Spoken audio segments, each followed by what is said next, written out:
Radio aired every Saturday from 8 to 9 in the morning on RadyoBandido.tv simulcast on DZRJ 8:10 a.m. on Sky Cable Channel 224, TV Plus boxes, and on free-to-air TV, Facebook.com, DZRJ 8:10 a.m., and our official YouTube channel. Don't forget to watch Education Radio every Saturday, where we take the streets into the classroom and the classroom to the streets.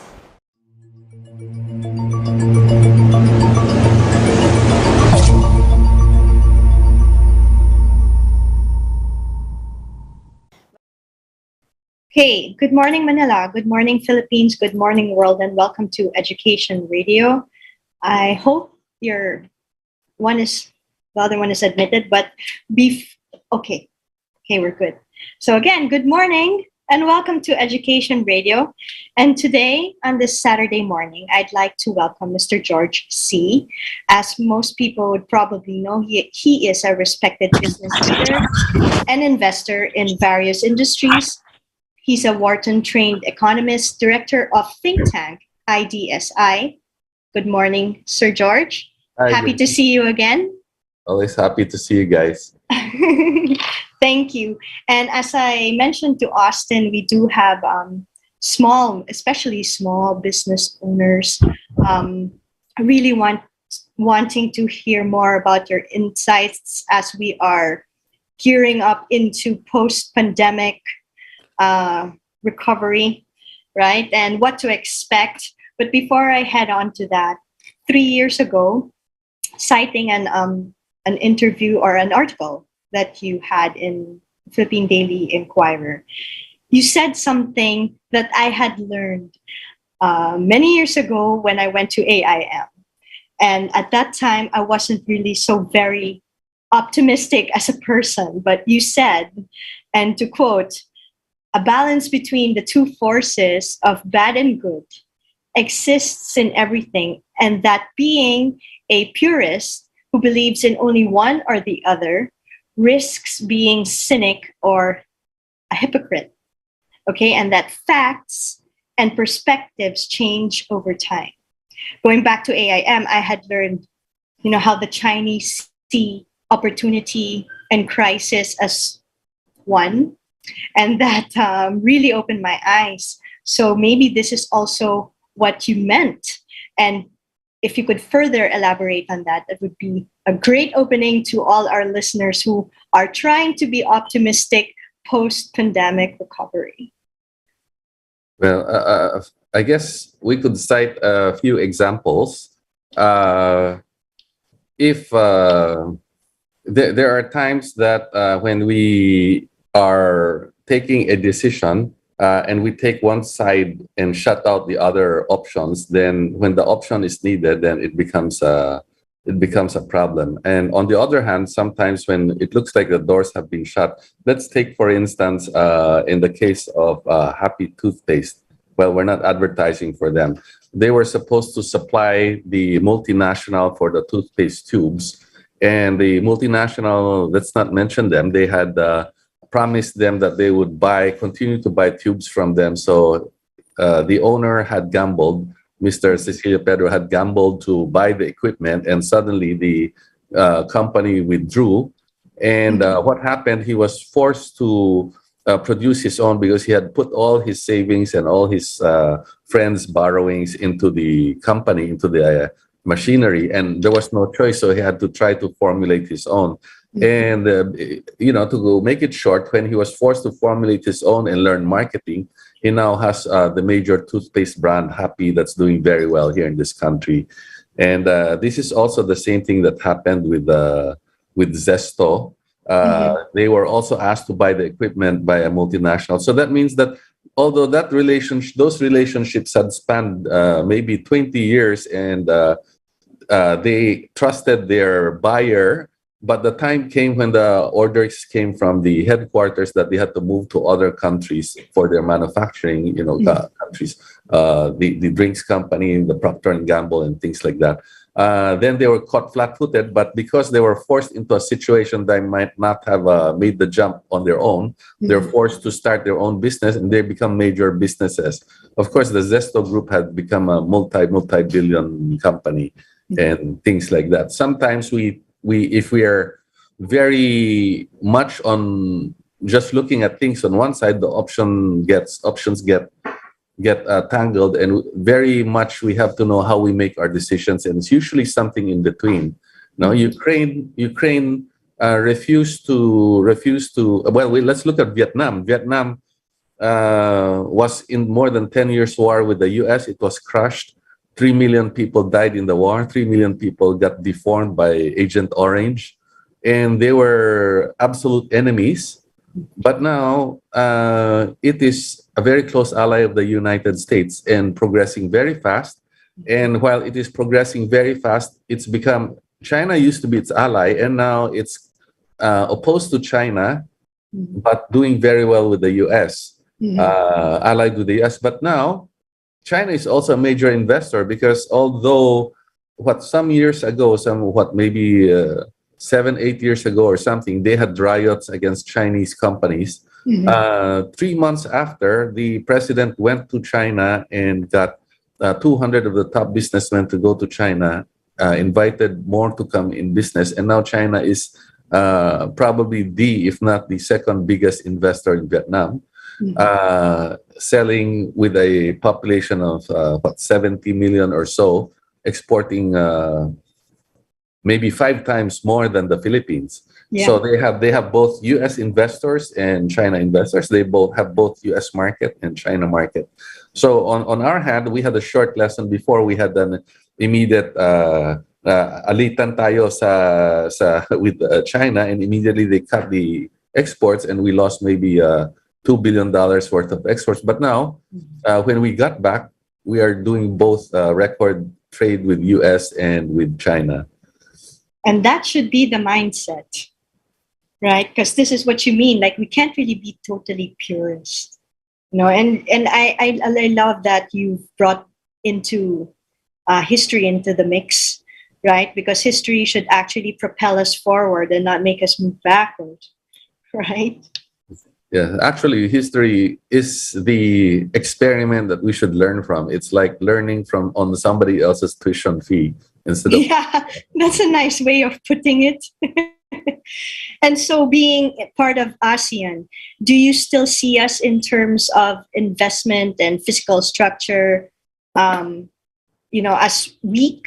Do you think that we are still the weakest as part of ASEAN at this point, including digital infrastructure?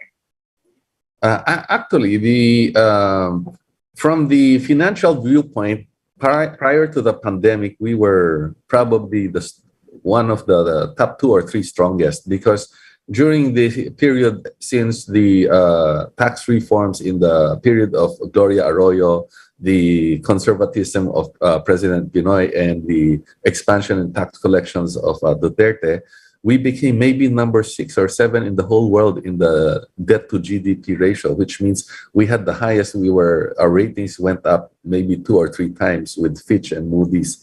So financially, we're very strong. Our reserves we have record reserves now at over $100 billion. We have excellent ability to borrow. But of course, we got hit by the pandemic, So in terms of financially, our foreign investments, our cash flow is very strong, although our exports is among the weaker exports.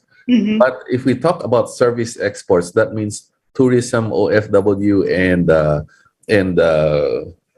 tourism and OFW and BPO.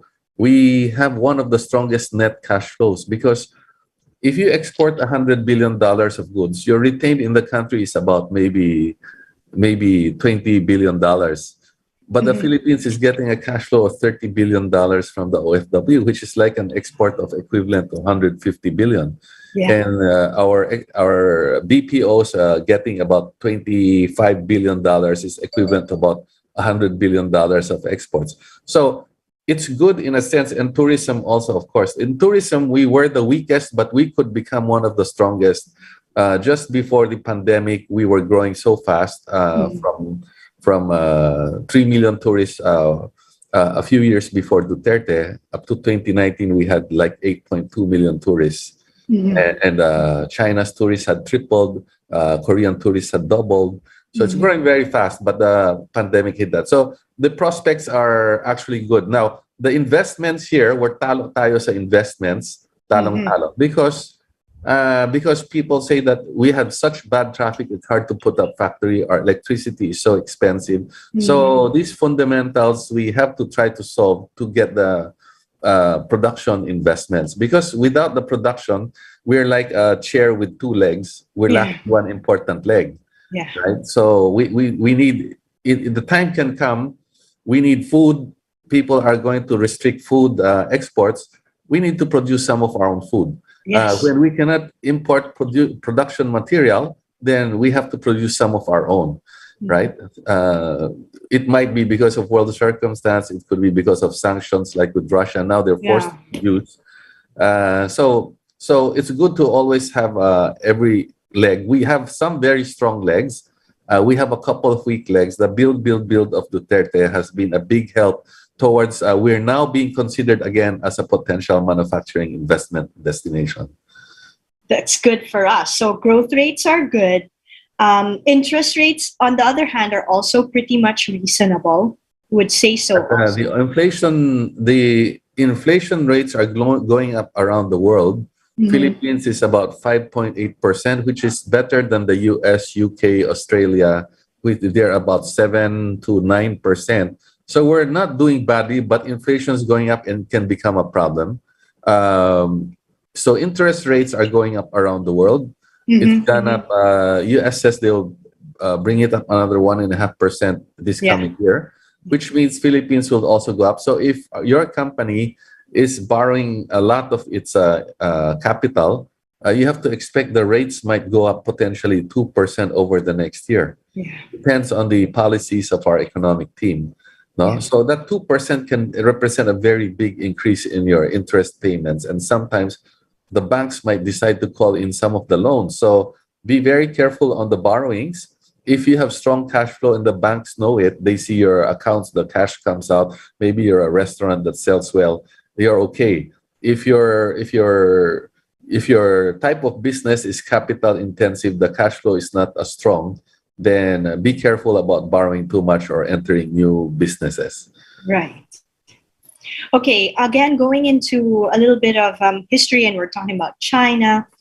Um, as far as I have also read, and from what I've learned from you, China is more focused on trade and friendship, rather than colonization, if we should say so, Yeah. right? Yeah. Even in the past dynasties of China, Yeah. that's basically how they wanted to roam the seas, to be friends and to trade, right? Even in my article, for example, if you're looking into the history of Intramuros, Binondo, they were in Binondo and they were the hub for the economy, right? For trade. And so basically that is their focus, the concession to really just work in peace. Yes. Yes, their tradition has been to trade and do business and investments as well. So if we look at beyond trade, they are now our largest trading partner, and for 1,000 years they traded with the Philippines. Actually, 1,200 years from the Tang Dynasty, and there was never any attempt to invade here. Some people mistake the historical events of Limahong as an invasion. Actually, he was a rebel who came not to invade, sort of invade in a small way. He wanted to create his own small kingdom, Yeah. not to take over the Philippines, but just an area where he can park his followers. And in fact, he married or had relations with a lot of Filipinos here. Yeah. Yeah, and they brought a lot of technology and agriculture and skills and crafts here. So it's not part of the Chinese government. He's like a rebel who decided Mhm. to build a base in another country.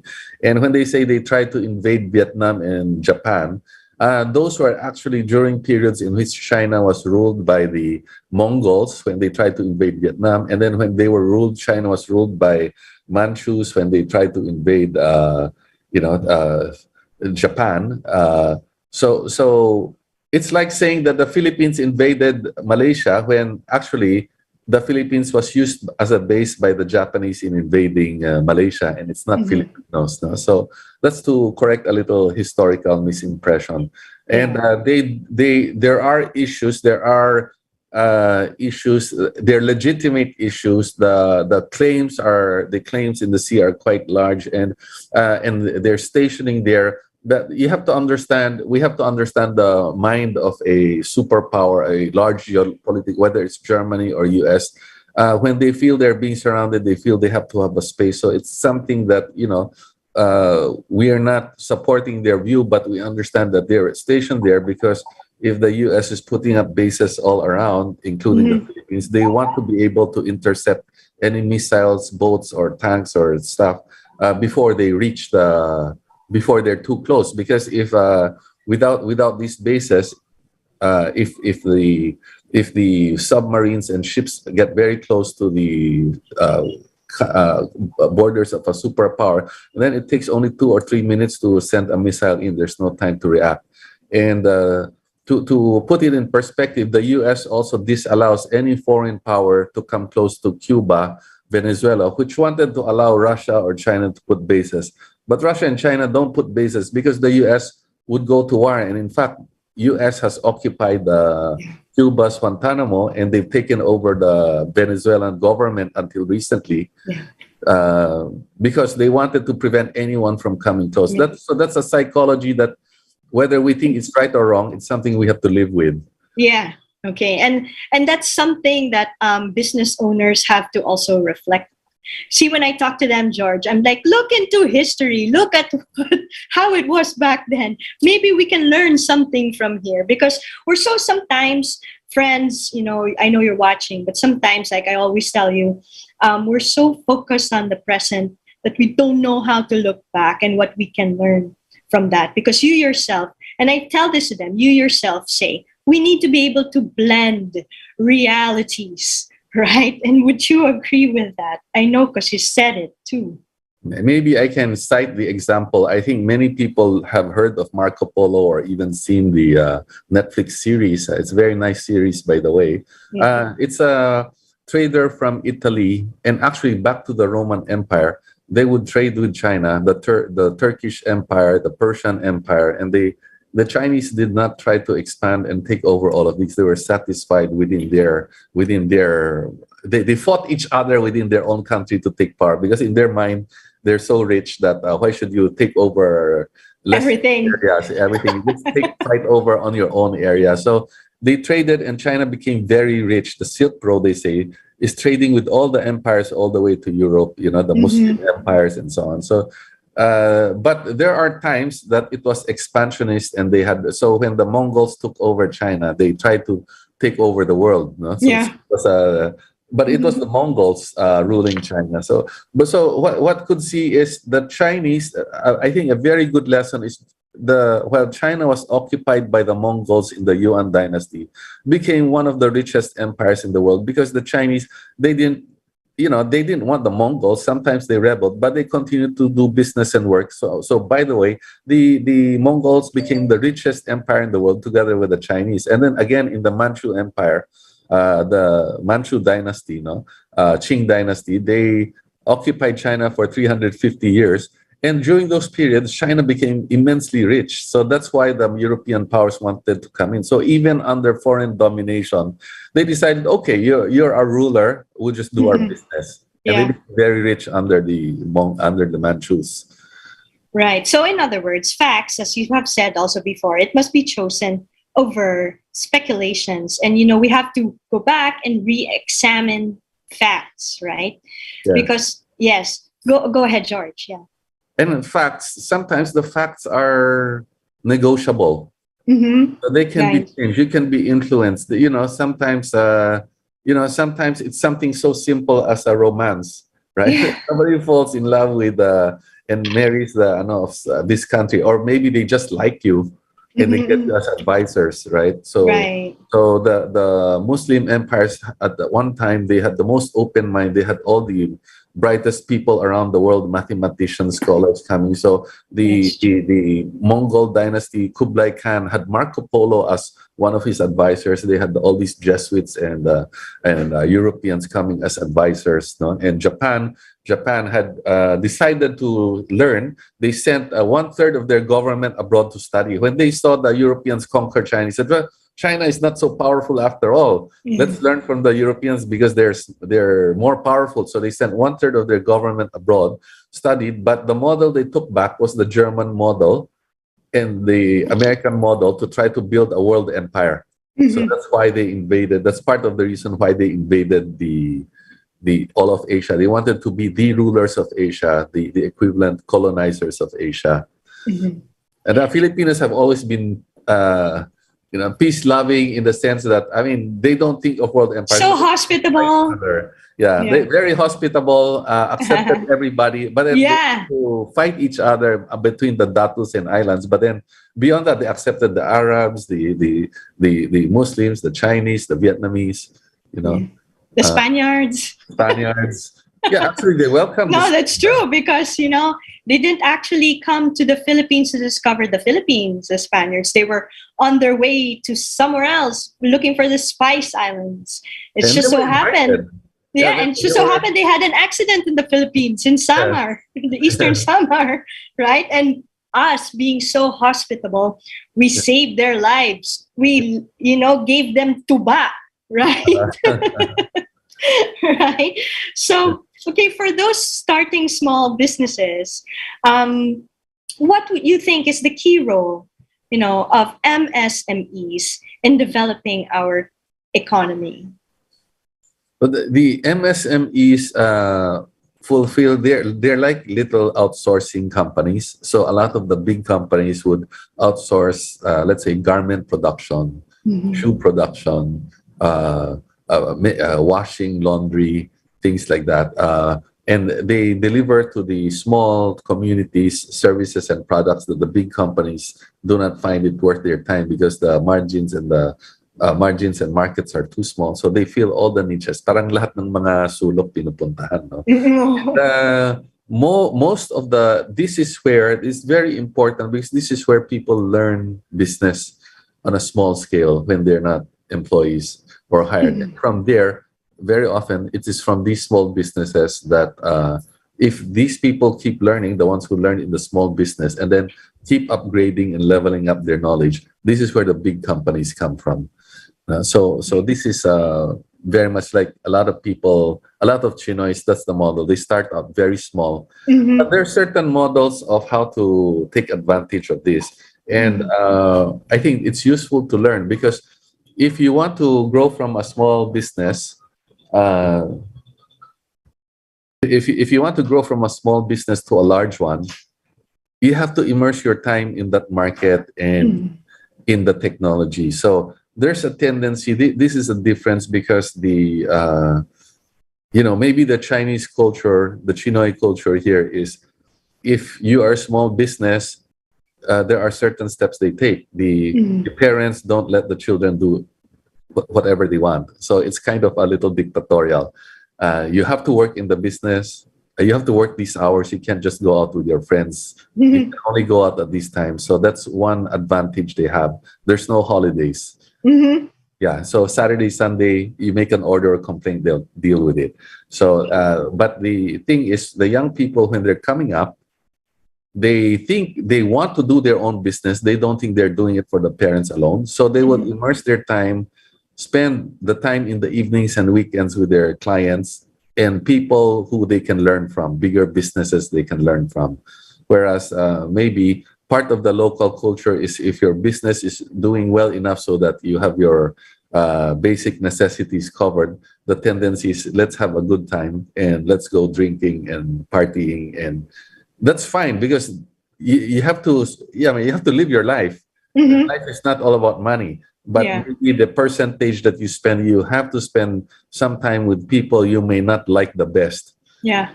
but you're going to learn from them. Then you Right. spend time with the people that you really enjoy. Right. That's a good one.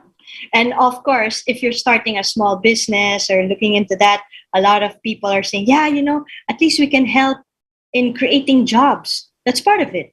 We want to extend it to other people who to do need jobs. Yes, that's right. So the government can help here by supporting the small business and not making the rules too strict for small business. They Yeah. can't afford accountants. They can't afford filing all those things. They can't afford all the requirements or having consultants and approvals, accreditation. So you cut the small business some slack.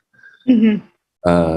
Yeah, when they Yeah. grow, then start to tax them when they grow. This is done everywhere in the world that is progressive, no? uh, Yeah. yeah, so Yeah. yeah, more than 90% of the employees are through small business, and many of them cannot afford, I mean, sa totoo lang, many of them cannot afford minimum wage. Mhm. So even legally, minsan you go to the sari-sari store or karinderya, hindi yan nagbabayad ng minimum wage, Oo no? nga eh. It's But good that you brought that up. Tama. Yeah. that's the reality. So if we're going to be purists, walang mangyayari. So let them grow. When as they grow, they become a Jollibee. They become a wild, no, well, yeah, become a bigger business, no? Mhm. A happy, a Happy. zesto. Yeah, happy. So they are mang inasal. Among inasal, yeah, that's Uh-huh. right. So the focus though of MSMEs, you have the business environment, you have the business capacity, and then you also have business opportunities. What should we be looking into first? I guess it would be your business environment. I think we have to start with that. Am I right? I would say if you had if you were going to start off thinking you want to do business, then what you want to see is what advantages do you have. And the advantage could be the right timing in the environment, or maybe Mhm. that's not the case. Maybe you have a group of people with the right set of skills, and the environment is wrong now in your region or in your country. Then you move to Manila or you move to Hong Kong. Mhm. So it depends on what you want to see. What's your strength and what's your weakness, and where does it fit? So the environment is correct if you already have other factors in place. You look at that, but maybe your strength is other factors, and if environment is the issue, then move your environment. Mhm. Uh, Yeah. so so there are, you look at what the best way. I say the best way to start in business is really to learn marketing. Mhm. No, because that is the cheapest, lowest capital in any business. If you become a marketing personality, how to sell, you can do it anywhere in the world. You can do it for service industries, outsourcing. You can do it for tourism. You can do it for manufacturing. You can move from industry to industry, right? So you Mhm. learn from that. And the best way is probably to learn from a business you see that's doing well, that's not too big. You go work for them, and that's your feasibility study. Yeah. Doing well. Now, why I say not too big, because if you go to a bank, they'll have you doing just one very small aspect of the whole thing, and you can Mhm. never become a bank by working in a bank. Yeah. Uh, all the owners of banks come from another industry and learn from somewhere else, right? Except for Mhm. investment banking. You can learn finance and then you become an investment banker. So Mhm. you work in a hardware store or in a garment store or in a restaurant, learn that business, let the owner be paying the tuition fee, and you learn the skills, you learn the contacts, you meet the clients and have good relations and go off, start your own. Mhm. That's right. So, of course, also, we have to inject, we have to input that MSMEs has a role in nation building. Right? Because I would want for all of us, who have a small business to look also deeper into, just your business, but be part of nation building. Yes, definitely. Nation building builds small businesses builds nation building. They supply, they are like the kindergarten. They're training people, giving them experience, giving them income, and that's a starting point. And Mhm. nearly everyone starts off with a small business. Almost all the tycoons who made it big, many of them are from scratch, no? So the Mhm. ones who inherit businesses that are large, uh, generally they're not risk takers. So you find that in any country, if you look at the top 10 biggest, at least half of them are the ones from started from scratch, usually 60-70%. So even the US, you'll see Steve Jobs started from scratch, Bill Gates started from scratch, Elon Musk started from scratch, and so on. So because the one who started from scratch is the bigger risk taker, and they usually grow faster than the one who inherited the business, right? And then Yeah. you have How to ironic. learn the way to transition so that your business survives Right. generations.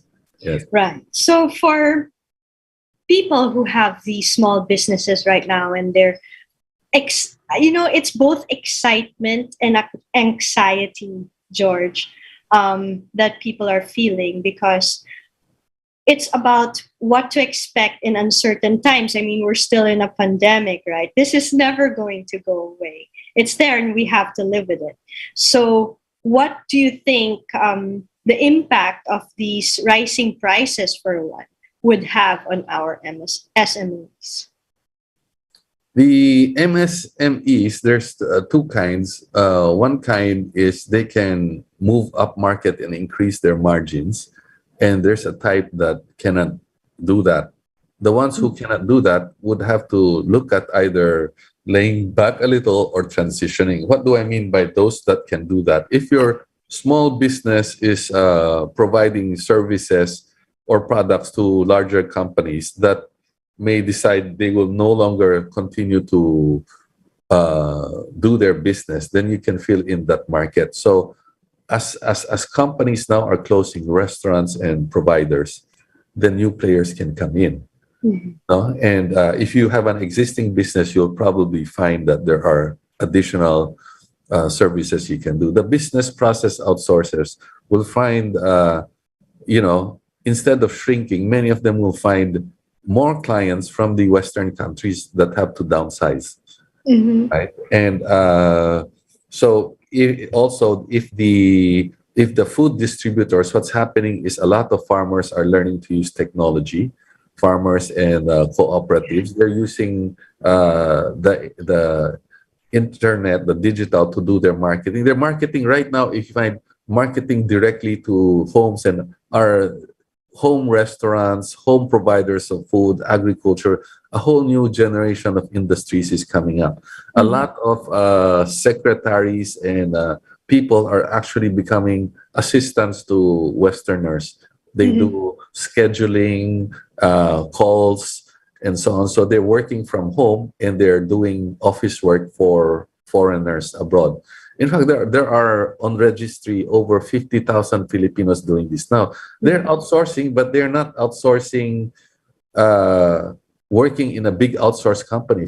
Over 50,000 Filipinos are now using the Fiverr and these programs to provide services abroad. Of course, you have the Airbnb. So now many people are putting up little huts and things, and they're marketing their places through the internet. Yeah. So this digitization is destroying a lot of businesses, but also creating a lot A of lot of businesses. business. Yes. Because it goes direct, right? Yes, it goes Anybody can direct. just, yeah.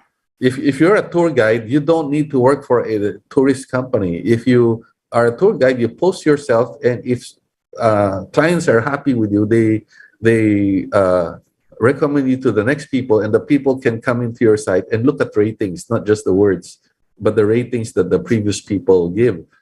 So your previous clients, and so that's a very powerful tool. In fact, it's so powerful. Yeah. It's kind of a pity. I found that in the last few years before pandemic, when I was going, and even our friends are going to the islands, you'll find a lot of the tour guides and the operators of the small food places and so on are people who used to work in Manila and came back.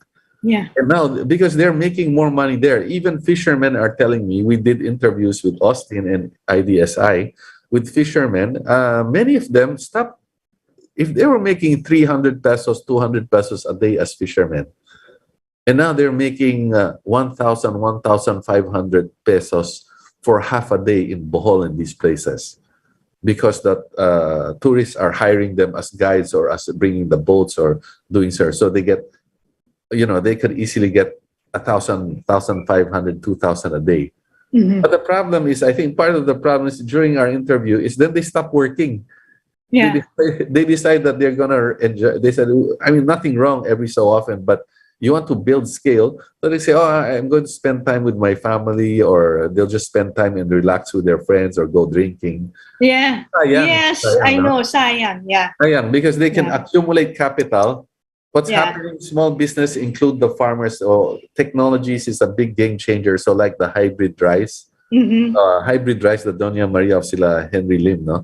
Mm-hmm. It's spreading quite extensively. Those who are using the hybrid rice where it's fit, because it's not fit for all places in the country, Yeah. is anywhere from double to times five the harvest. Mm-hmm. And those who are doing it are using the capital that they make to buy up their neighboring farms. Yeah. So they're becoming bigger and bigger. Mm-hmm. But they cannot become very big because by Philippine law, you are limited to 5 hectares. Yeah.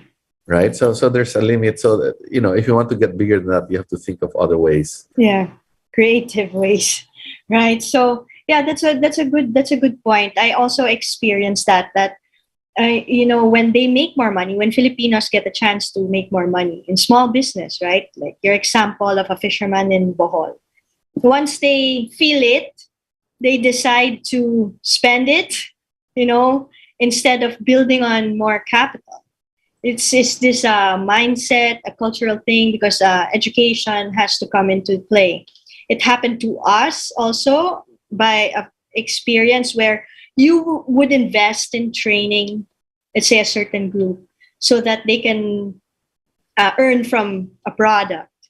They feel the income, it's more than what they have been used to. But maybe after give or take 5, 6 months, they decide that they have enough. I don't know if the mentality is they already have enough and that they want to spend time with your family, as what you're saying, go someplace or put up some kind of barbecuehan na lang. And eventually it fails. There's no growth. But I think at least they took the risk and they learned something. We're Well, not that's saying that, true. That's true. those That's who earn, another side to it. Yeah. yes, those who earn a few 100,000 pesos, actually, many of them, in the provinces, because the women actually work harder than the men in many. Yeah, it's really Yeah. true. It's true, And George. what happens is the men take the money and immediately have a mistress or buy a car. Or You have a know, drink. drink, Right. and I think in any A couple factory, of drinks. yeah, maybe not in professional companies, but in factories you go, every payroll date, the next day, the attendance, the absences is higher. They went out drinking. So, Yeah, yeah. but we don't want, I would advocate also not to follow the Chinese model that they work until a month before they die. That's no way to Yeah. live. That's I'm no way to live now. that's hard, that's hard also to change, Sir George, because even in my family alone, it's a mix of Chinese, Spanish, and my grandfather was working till 98 years old and he lived to 100, right? Yeah. If not for an accident, he would be Wow. working till 100. So Eh, you living that long too. We have oh no, maybe, yeah. so you Maybe need it's to make a lot of friends. We need to make a longer lifespan. We need to make more friends. I think so. You're right. So, what about investment tips on Philippines for the Philippines? In terms of economic recovery, post pandemic. The post pandemic right now is not the time to try something very new. If you have some idea that you just need to take a small step forward, then go ahead. It's always a good time to do. That means if you have a product that you think might sell, just produce a small quantity and start selling. No, I have a friend here. He's a consultant. For businesses. His wife started just bottled gulaman. Mm-hmm. They sold in one store. It was doing all right. They Mm-hmm. packaged it. So they increased the number of stores, and now they have several dozen stores, Mm-hmm. right? Things like that. So you can start on a small scale. Even on services, you can start on a small scale. But if you're going to take a chunk of money, resign from your work, and then gamble it, don't do that. No, Yeah. this is not a good time, and Mhm. that's not a good model to follow. No, unless let's say you've been running a restaurant, the customers well, how what products sell, what doesn't sell, what they like about the place, and you think you know how to do it, and you have backers enough to sustain you for a few months of losses, or a year or two, then you might go ahead and do it. But right now it's uncertain. I would not advise something new because there's possibility of the another surge. It doesn't Mm-hmm. look like it will be a dangerous medical situation, but who knows, no? So medyo umakyat ulit yung mga infection. Hindi Mm-hmm. naman mukhang na hospital gaano. They don't Yeah. emergency. So that means don't hold back totally. Mm-hmm. Continue learning and then test it in small steps. No, there's Like no need proceed to with have a big. caution. Yes, start small. It's not. We can't do like the multinational way or mass MBA way. Na you do a advertising campaign, you do a packaging campaign, you do a campaign for everything. You just do it in small ways. No, that way your risk is limited. Yeah. Okay. So see, the thing is though, this is what is scaring a bit. Well, If I in could terms point of my out, friends, right? yeah, With small businesses, like what are they going to do when if a surge comes up? Are we going to be under lockdown? Which we discussed this in a separate webinar the other day. That it doesn't seem like we're going to go through such a lockdown again. that But doesn't look like. Opta said that it might go up to maybe 400 infections a day from yeah. 200 something now at the end of the month. Mhm. But it doesn't. They're not. Nobody is predicting that the hospitals will be full and that people will go into. But that means we have to be prepared to be careful. We don't know if the government might take a very careful stance and say reduce the hours again, or reduce the number of people customers you can have. We don't really know that. But if we take our precautions well, then maybe it will never reach that stage, right? That means because now our hospitals know how to do the treatments. Our Yeah. doctors know how to treat it at home, so you never have to go to the hospital. Hmm. And the infrastructure for picking people up or taking care of things is already in place. So we have those advantages now. So, what kind of tips would you recommend for small businesses to help them manage, global and domestic risks, and at the same time find opportunities? I can spend time with people who are in business. If you're in business and you're doing everything yourself, a lot of the functions you do now can actually be outsourced. No, so the risk is much smaller than it used to be, because now it used to be you have to have someone who knows marketing. You build over years and years the marketing expertise in your family. Now you can get a consultant or a friend, right? You can outsource accountants. You can outsource someone who will design, so you don't need to hire and have the overhead of hiring someone to do certain things. If you want capital, if you have a reputation, you have to build a reputation for hard work, knowing your business, and then people will invest with you. No, iba Mhm. naman yung you'll ask your friends and relatives and you just have an idea. That's very, very risky. 90% will fail within 2 years, 2 to 3 years. Mhm. 90% will fail. No, so you can't start with gusto ko magnegosyo and then Mm-mm. magandang negosyo yata itong ano, you saw someone do it, but you have no experience in it. In Don't it. do that, no? So if you have been borrowing money and your cash flow, you have to count your daily cash flow. You have to make it enough to service that loan, given an additional, maybe possibly a bank or two might decide to call in something. You have to take that into account. So you have a buffer. You have to increase your buffer. And the interest, let's say you used to pay 100,000 a year, you have to be prepared that you might have to pay 130,000 in interest expenses this year. No, you want to make your business flexible. Your contracts are not too long term. No, your inventories are highly flexible. If you're in the food business, don't stock up too much because Yeah. you cannot really keep those items. Right. Inflation could be useful for you if you have the cash. You buy commodities, steel products, and these things that if the war continues and the sanctions continue, they will keep going up. If you have the capital, if you don't have the capital, then reduce your inventory. No? Right. Yeah, that's correct.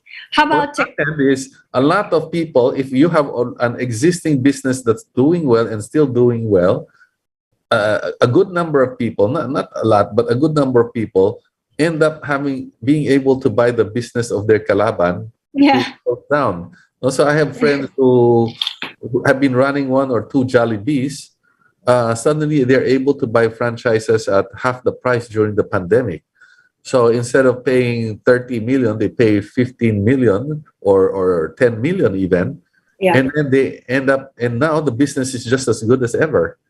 Yeah. So they made huge profit that way. Profits. Yes. What about in terms of technology? How can we support technology, like upgradation? Upgrading, we're trying to promote to the government to have more payments possible through technology, because some agencies are allowing that, and that's the same with businesses. The businesses now, everybody can pay direct, so that's why Mhm. every home business is okay. You don't need your own delivery trucks. You have Lala Move, you have Grab. Yeah. So if you're cooking items at home, or you're creating toys, or you're doing drop shipping, you're buying items and repackaging and reselling them. Yeah. So a lot of people are doing that, and they're learning logistics and business that way. And the children are learning business and record keeping that way. So potentially we have a potential boom coming. But we have also to consider the speed of learning that business, no, because there are competitors coming in. And then Mhm. we will expect more foreign companies and foreign direct investments, because they just allowed foreigners to come in. So magkakaroon tayo ng mas maraming kalaban. They liberalized foreign investment, so that now with very small investments, they can also come in and own the business majority or Yeah. 100%. No, so this business has to, you can do practically everything. People do cooking at home, they do packaging at home, they resell repackaged products, they sell agricultural products, all kinds of, they sell their services. Those are good places to start. You can also become Mhm. a broker for real estate or almost anything for cars, because laway lang yan eh. Laway sa Mhm. pambiyahe. So you don't buy the car, you don't buy the house, but learn to do the contract. Don't trust people. You have to know, don't trust people just because they're your buddies for the last 20 years. Don't trust people just because they're your kamag-anak and they love you or you love them. Don't Yeah. trust your boyfriend or girlfriend. Yeah. Business is different relationship. Yeah. That's No? right. Yes. That's right. That's So very Chinese, I learned that from my Lola, even. But that's really teach them true, na lang. huh? Treat your boyfriend or girlfriend or your friends out when you make money. Don't make them your Yeah, partners. No. right. There are no friends in actually you lose friends You will lose sometimes friends. in Yes. in business. That's the truth. In You will terms lose of friends and you will lose your business. yeah, right? That's difficult. So might as well, just lay it out straight. In terms of infrastructural development and modernization, how can we further support this? The infrastructure, the government is building so much roads. I think they will continue to do that, so that even in the provinces, what used to be not reachable is going to become reachable. And in fact, you can you if you will know, if you talk to the local governments where they plan to put on more roads. So if you're planning to sell your land before, and by next year or in 2 years there will be a road, hold on, because then you can triple or quadruple your price, right? Right. Or Yeah. you thought you could not deliver your farm items, now you could. Or you thought that tourists cannot reach you, and now they will reach you. Yeah. And the government, this government, although it had a lot of critics, it had a lot of achievements. Also, they opened so many new airports, no? Mm-hmm, So many new ports. Put lights on the airports. A simple thing as putting lights, extended the hours to nighttime. No, when the travel starts right now, that local tourism is very strong. mm-hmm, mm-hmm. It's all. I'm amazed. It's all full. If I ask even the Metro Manila hotels, I want to book them they're full. And it's not mostly foreigners, because they can't freely travel yet. So even if you go to Boracay or Bohol or the Batangas resorts, they're full. Mm-hmm. Now you have to book. No, so get ready for the boom when the foreigners come in again, Mm-hmm. right? If we're in place, so we have something to look forward to prepare for. Yeah. Meanwhile, right now we should be careful. The infrastructure, prepare your infrastructure. Government is doing the physical infrastructure. They have encouraged and they have forced the telcos to increase, and China has helped to put up the infrastructure along with European and American companies for digital. So it's reaching far farther than it used to. Learn to use these infrastructures. You don't need others to do that marketing for you, that Facebook marketing, that Instagram marketing. You can start building markets already.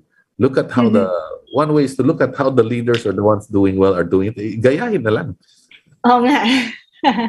Gagayahin mo lang. Yeah. If you have that digital infrastructure, and then you have the payment infrastructure, know how to Mm-hmm. open your GCash or your bank account, and you've got already two legs of a business that before used to take you many years to set up. Mm-hmm. Mm-hmm. That's right. That's right. And then if we empower digital more, right, then we'll have, if it's an education because everybody has to be on board with this.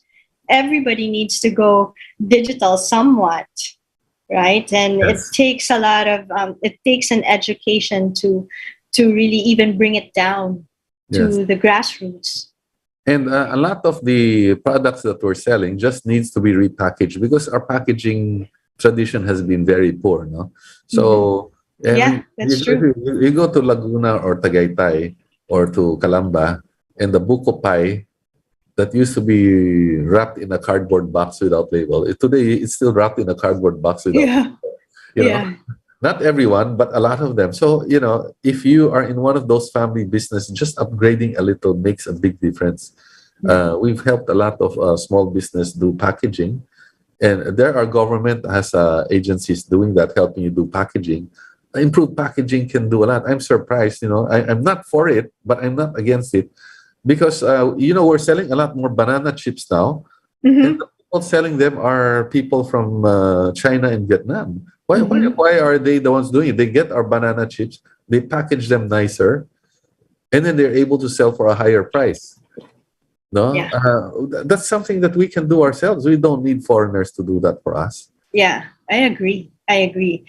Um, what though should small businesses focus on, or maybe on in terms of starting something if they want to start something? What's the most traditional or maybe the most conservative move, right, for people who want to get into a business? Because we also in the Philippines, we have done it for quite some time where we want to teach people to become more entrepreneurial, right? But the Filipino, somewhat, still have that part where there's also a little bit afraid because of risks. So what would be a clever way to venture into a business There that's are a lot of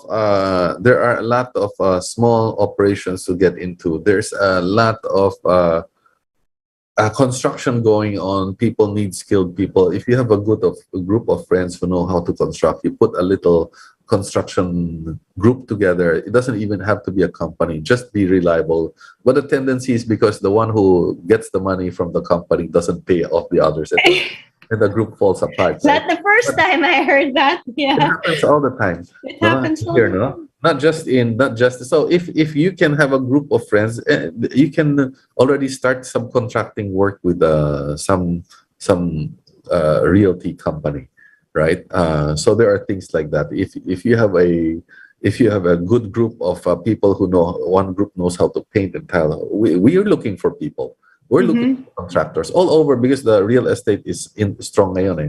That's one. Mm-hmm. Two is if you don't take capital risk, is better. So market a product, market maybe real estate. You put up a website or a YouTube or something of your own, and you get clients, and you do marketing, or maybe you just keep doing the video because people are paying people to do video marketing. Now you can do digital marketing as an employee, or you can do it as a business, because that's what they call them trolls, but actually, like I might hire, or somebody might hire, okay, you send out 3 stories a day for me, or Mm-hmm. make 5 responses for me for the people who answer, I mean, who make comments in my site. You answer them for me, and you show me at the end of each day. I pay you for that. A lot of Mm-hmm. companies are doing that. A lot of people are. Last night I was eating out with some Filipinos who came from the US and from China. 2 of them were doing that. 2 or 3 Mm-hmm. of them, they just stay at home. And if you have people who know how to place, people who know how to write, maybe you know Mm-hmm. how to write and where to place it. Yeah. But maybe I give you a story and say, I'm a salon, a restaurant, a resort or something. I say, Pia, can you get me this many stories out? Some of them, they say, just give me this many comments, respond to make sure that the people commenting on my site get responses.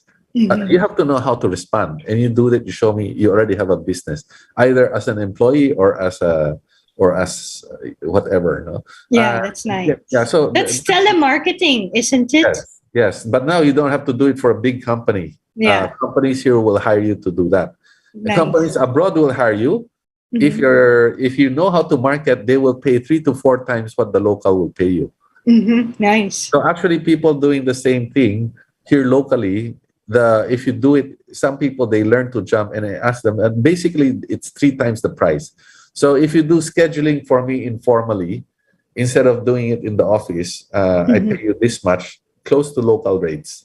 But Mm-hmm. then, but then I don't have someone on my payroll that I have to think of retirement and all these things for, right? I don't have to manage. But if you found your client in UK or Germany or US, they probably pay you 3 to 5 times as Mm-hmm. much.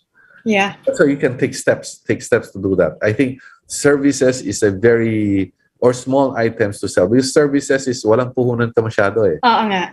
Yung skill mo eh. So I would say Mm-hmm. you can get your broker's license or agent's license Mm-hmm. for real estate and go out sell the real estate. Or if maboka ka, you can sell. Go to the person who's selling anything, water Mm-hmm. purifiers, anything. No, Mm-hmm. and then be their agent, become their agent. I have friends selling for oil companies. Oil. You're selling tires. You're selling auto supplies. You're selling. They're doing it from the home now. Mm-hmm. And you Mm-hmm. have a little farm area, Yeah.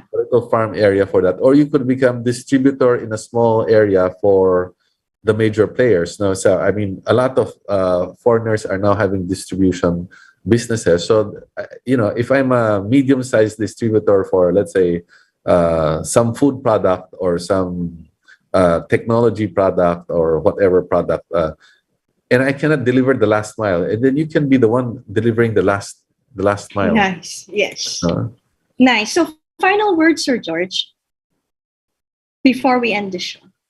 Thank you it's for being here. you're doing. Thank you, Pia. Thank you for the inviting. You're doing a very major tulong sa country, no? Because you're encouraging entrepreneurialism, and you're talking about how you're getting people with experience, and it's not political, no? Which a lot of the people, it's very popular. I know, the super ratings are for those talking about domestic quarrels and I and know, right? We and, have to move on and, already. and politics and so on. But people like to spend their time. We have to. Maybe you could mix your. Sometimes it's like programming, yeah. Because so you're educating the audience. You really are doing a great job, and so the audience also, if you're listening, don't just listen. Go out, spend your time, test the market in little bits, no? Because it's not how much you learn, it's how much you do. Mhm. That's Yeah. a good one, Sir George. That's a good one. Don't worry, we put a mix into this show. But more than anything, we have to all agree that we must be a part of nation building, big or small, in government or not. It is a whole of nation and it's everybody. It's whole of nation. But Thank maybe you so much. you might want to join a few scandals here and there. We'll see Yeah. about that. Fill me in. Thank you so much, Sir Yeah. George Thank C. you And so have a much. happy Yeah. weekend. This has been Pia Morato with George C. Hasta luego, everyone. Thank you.